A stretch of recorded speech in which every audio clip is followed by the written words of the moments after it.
Going without insurance can be a little bit tricky. And for some people, it's because they don't have a car. So why have insurance if you don't have a car?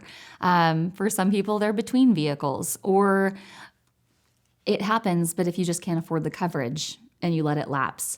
If you don't have current coverage in force, you typically cannot go to a preferred carrier to get new insurance. You'd have to go to a high-risk carrier where the rate is going to be significantly higher.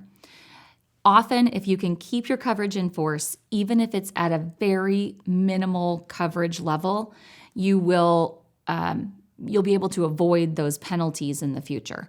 I've had plenty of clients who only have one car and they sell it and they're like, oh, let's just cancel the insurance. I don't know how long it'll be till I get another car.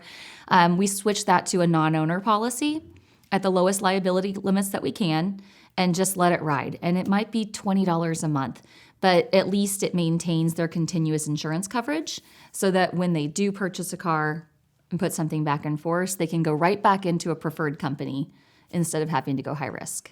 A teenager on a parent's policy is not exactly the same because they're shown as a driver and they're shown as having been covered on their parents' policy. So when they go to get their own insurance, even though they've never been a named insured on their own policy, they still show as having previous coverage.